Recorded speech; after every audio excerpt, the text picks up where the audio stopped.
Section 377 IPC के हट जाने से हमें लगता है एलजीबीटीक्यू का इश्यू रिजॉल्व हो गया, लेकिन पिछले एक साल से इसके बावजूद भी बहुत सारी हलचल है। इस टॉपिक पे पहले हम देखेंगे आज कि सबसे ज्यादा इंटरनेशनली क्या क्या चेंजेस आए हैं और इंडिया कहां स्टैंड करता है। जून 2019 से स्टार्ट करते हैं। सो बैकग्राउंड जो हमारा है वो ऐसा है कि last year south African country Botswana ने फाइनली जो हमारा लॉ था वहां पे criminalisation of same sex couples को डीक्रिमिनलाइज कर दिया। वहां पे भी ये कॉलोनियल रूल था, जब वो कॉलोनी थे इंग्लैंड के तब ये लॉ आया था एंड फाइनली दे डीक्रिमिनलाइज, जो कि हम पहले ही कर चुके हैं। इसके अलावा सुप्रीम कोर्ट ऑफ ब्राजील ने होमोफोबिया को क्राइम बताया। अभी तक इंडिया में इस पे कुछ नहीं है। होमोफोबिया को क्राइम बताया मतलब गे कपल्स अलाउड हैं, वो तो ठीक ही है, लेकिन अगर आप उनके साथ डिस्क्रिमिनेट करते हो, उनसे डरते हो, उनको किसी भी तरीके से भेदभाव या नीचा दिखाते हो, तो आपको पनिश किया जा सकता है। फॉर द टाइम बीइंग, क्योंकि ब्राजील में इस पे कोई लॉ नहीं है, तो वहां के सुप्रीम कोर्ट ने कहा है कि इसको हम रेसिज्म की तरह पनिश करेंगे। वहां पे एंटी रेसिज्म लॉज हैं और उनका कहना है कि racism is not just about colour और nationality, it could also be about any other ground which denies a person right to equality and dignity as a human right का वायलेशन हो रहा है होमोफोबिया से, लोगों के डिस्क्रिमिनेशन से, और हम उसको एंटी रेसिज्म में पनिश करेंगे। ये ब्राजील का स्टैंड है। इसके बाद आता है constitutional court of Ecuador. Ecuador का जो कॉन्स्टिट्यूशनल कोर्ट है उनने सेम सेक्स मैरिज को अलाउ किया है। इंडिया में अब तक सेम सेक्स मैरिज अलाउड नहीं है। आपने गेज को डीक्रिमिनलाइज किया है, मतलब ठीक है तुम कर लो, हम तुम्हें पनिश नहीं करेंगे, लेकिन अब तक हमारे यहां लॉ में इनको कोई रिकॉग्निशन नहीं दिया गया है। Ecuador 5th south American country बनी है जिसने सेम सेक्स मैरिज को रिकॉग्नाइज किया है कि हाँ शादी कर लो, हम उसको वैलिड मैरिज मानते हैं। इसके बाद चलते हैं आगे, High Court of England and Wales. यहां पे एक अलग सा इश्यू आया था। So there was a transgender man who had a womb, he gave birth to a child and next year he converted himself to a completely man and now he wanted to be recognized as father of the child. So yahan pe the transgender man with a womb gave birth to the child, but since he recognizes himself as a man, he wanted to be recognized as the father of the child. yahan pe court ने इस चीज के लिए मना कर दिया। Court का कहना है कि we cannot tell you or rather we cannot give you the right of a mother or the father based on तुम खुद को कैसे रिकॉग्नाइज करते हो। सो टू अंडरस्टैंड दिस हमको एक बहुत बेसिक चीज समझनी होती है जो अक्सर लोगों को कंफ्यूजन होती है, जेंडर, सेक्स और सेक्सुअल ओरिएंटेशन में difference. Sex is something that you are born with, XX chromosome, XY chromosome, XXY chromosome, something like that. Gender is the role given to you by the society. You are a man, you are a woman, walk like a woman, talk like a woman, don't be emotional like a woman, something like that. ठीक है, आपके sex के basis पे society आपको किस role में fit करती है वो आपका जेंडर होता है। And sexual orientation is which kind of sex do you get attracted to you, are you attracted to opposite sex, opposite gender और सेम सेक्स सेम जेंडर, ये आपका सेक्सुअल ओरिएंटेशन हो जाता है। जेंडर एक राइट है। इंग्लैंड में कहना है कोर्ट का कि हाँ ठीक है, transgender man can recognise himself as a man और a woman, that is your freedom, but if you gave birth to the child, if you carried the child in your womb and you delivered the child, in law you will be recognized as a mother, because mother और father का role इससे decide नहीं होगा कि आप खुद को लड़का मानते हो या लड़की। सोच के देखो, आज कोई बच्चे को जन्म देता है, कुछ साल बाद जेंडर चेंज करा के फीमेल मेल बन जाता है। अब वो बोले मैं फादर हूं क्योंकि मैं मेल हूं, कुछ साल बाद लेट्स से वो वापस फीमेल बन जाए, बोले आई associate my gender identity with female, अब मैं मदर हूं। This cannot be allowed, this kind of ambiguity rather cannot be allowed in law. तो कोर्ट ने कहा that you will be a mother because you gave birth to the child although you are a transgender man.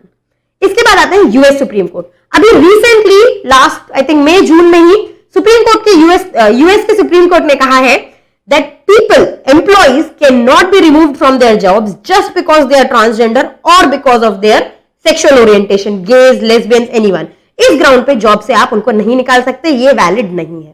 Similarly Brazil Supreme court का एक judgement आया था कुछ time पहले, first crush of Jesus ये करके मूवी थी, इस पे इश्यू ये था कि इसमें दिखाया फर्स्ट टेम्पटेशन ऑफ जीसस, इसमें दिखाया गया था कि Jesus was a gay man. इसको ब्राजील सुप्रीम कोर्ट ने अलाउ कर दिया। इसके अगेंस्ट बहुत केसेस फाइल हुए थे कि इसको अलाउ नहीं होना चाहिए, बट ब्राजील सुप्रीम कोर्ट का कहना था that this is satire and it cannot be considered as powerful enough to offend a religion. Next हमारा इंडिया के आसपास आते हैं अपन। जिम्बाब्वे हाई कोर्ट ने लास्ट ईयर इंडिया के जजमेंट को, नवतेज सिंह जोहर का जो हमारा केस था जिसमें हमने 377 को डीक्रिमिनलाइज किया था, उसको साइट करते हुए जिम्बाब्वे हाई कोर्ट ने भी अपने यहां डीक्रिमिनलाइज कर दिया है होमोसेक्सुअल एक्टिविटीज को, एलजीबीटीक्यू कम्युनिटी को। कमिंग टू इंडिया प्रॉपरली, पिछले एक साल में स्वाति विधान Borooah, she is a transgender जज फ्रॉम आसाम, इनने केस किया था बिकॉज जो आयुष्मान भारत या हेल्थ पॉलिसीज है गवर्नमेंट की, वो जेंडर बायस्ड थी और वो ट्रांसजेंडर्स को गवर्नमेंट हॉस्पिटल्स एड नहीं दे रहे थे। इस पे सेंट्रल गवर्नमेंट ने रिप्लाई किया था और कहा था आयुष्मान भारत में ट्रांसजेंडर्स भी आएंगे। सेम सेक्स मैरिज पे काफी कंट्रोवर्सी रही है। दिल्ली हाईकोर्ट में केस फाइल हुआ था कि सेम सेक्स मैरिज को लीगलाइज किया जाए। दिल्ली हाईकोर्ट ने कहा कि law making is not our prerogative, हम ये नहीं कर सकते। इसके बाद केरला हाईकोर्ट में काफी इंटरेस्टिंग केस हुआ। केरला हाईकोर्ट में कपल, जिनकी फोटो मैंने ऊपर दिखाई आपको, the couple went to Kerala high court saying कि ठीक है, आप लॉ नहीं बना सकते ना, कि आप सेम सेक्स मैरिज को लॉ बना नहीं सकते बिकॉज वो तो लेजिस्लेचर का काम है, लेकिन आप एक चीज कर सकते हो, आप जो हमारा इंडियन मैरिज एक्ट है, जो स्पेशल मैरिज एक्ट है बेसिकली, वहां पे जो लिखा हुआ है कि मैरिज के लिए हस्बैंड और वाइफ होना जरूरी है, उस प्रोविजन को अनकॉन्स्टिट्यूशनल कह सकते हो। हम किसी प्रोविजन को लॉ में, कोर्ट में ले जाके चैलेंज कर सकते हैं, and that is what they did.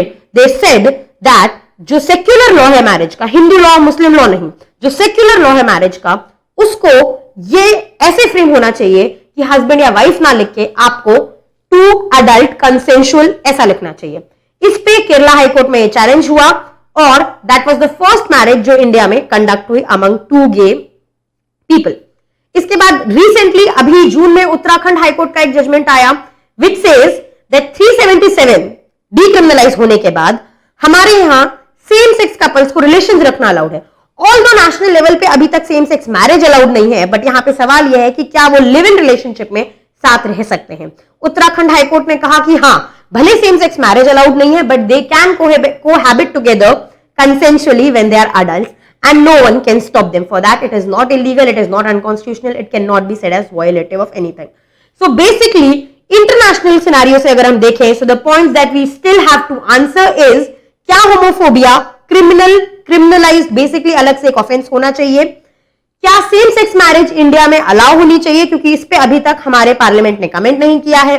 इसके अलावा ट्रांसजेंडर बिल जो आया है, इस पे बहुत सारे इश्यूज उठ रहे हैं because it does not give freedom.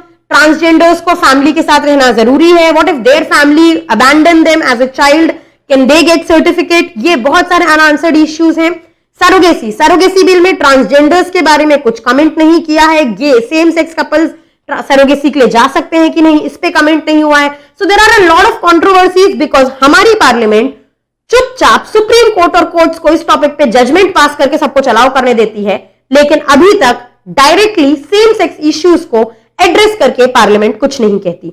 उस वर्ड को यूज करना अभी भी पार्लियामेंट के अंदर इनडायरेक्टली इंप्लाइड वे में नहीं यूज किया जाता, उस पर डायरेक्ट लॉज नहीं बनाए जाते।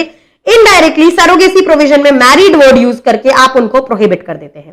सो these are the answers that we still seek, these are the answers we still need to learn from international community and work on. Do not forget to like, share and subscribe to our channel, press the bell icon and do share your thoughts on the topic in the comment section below. Keep learning with this series of Learn with Legal Edge.